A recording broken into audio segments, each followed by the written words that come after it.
Hey everyone, it's Dot, and St. Patty's Day is coming up pretty fast. I'm going to show you a fun little dish that you can make for the family.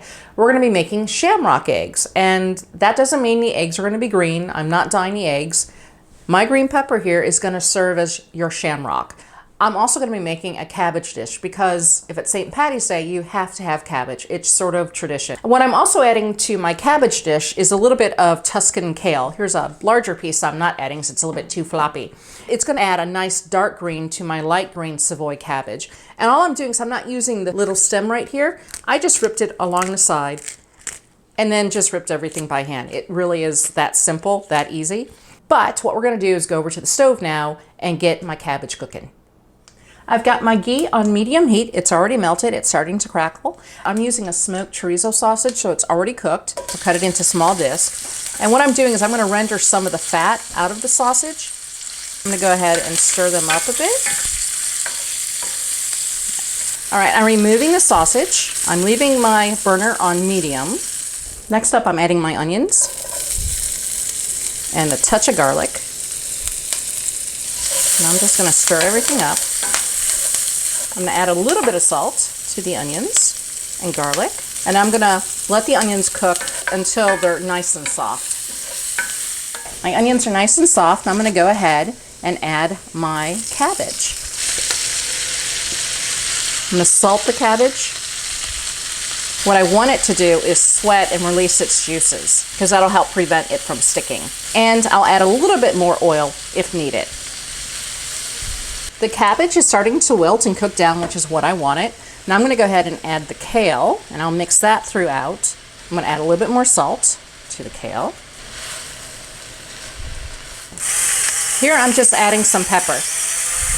Next, we're going to add the sausage back in, and we also want all of the juices from the sausage that leached out.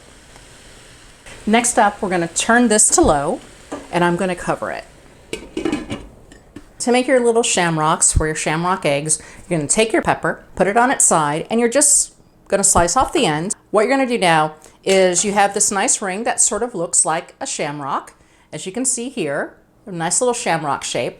And you're basically going to cut about a 1/2 inch ring for your shamrock. The key here is you want your eggs to not overflow. You're going to cook your egg right in the middle of your shamrock, and we have to clean all that out.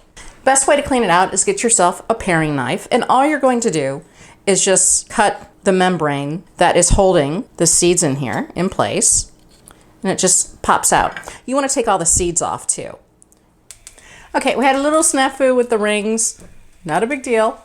I had more pepper. I've already heated up the coconut oil that I'm using. And for those of you who don't like coconut oil, don't worry, this is refined, so there's no flavor to it.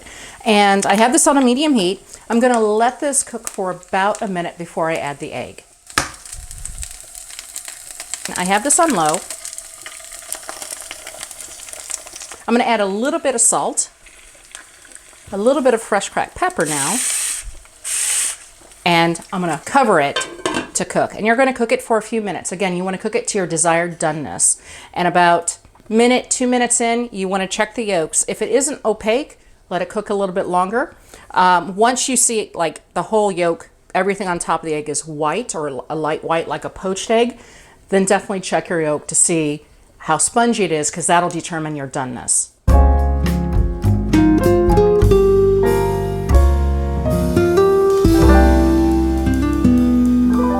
It's still cooking while I'm waiting for this, so we're just going to jump right in. The next thing I want to add, and I add these when it's out off the stove, is some chives. Now you can use fresh chives. They certainly would be a brighter green, but it is still green and it keeps with St. Patrick's Day. So let's go ahead and give this a try.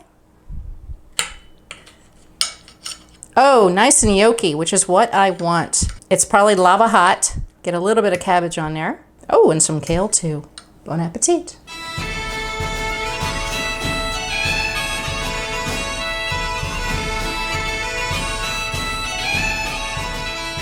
Man, I love a good egg, and this is really just, it's almost like a poached egg. It tastes great.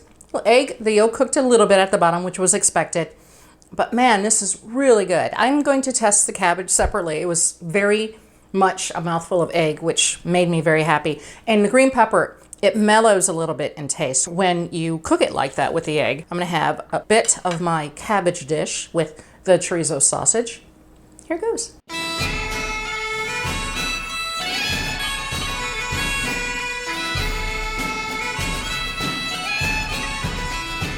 This is awesome too. It's a nice Irish dish, and I will say, I'm using just a little bit of the cabbage here because I've got my egg, I've got some sausage there, but the cabbage dish is also a meal in itself. Now, technically speaking, that can serve 2 to 3 people, but since we're having it with the Shamrock egg, I'm just using it a little bit on the side. I'm not that hungry, I'm a bit peckish, but this will keep me going until dinner, definitely. It's so easy to make. I hope you give it a try, especially with St. Patrick's Day coming up. Get your Irish on.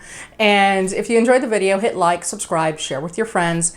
And until next time, I'll see ya.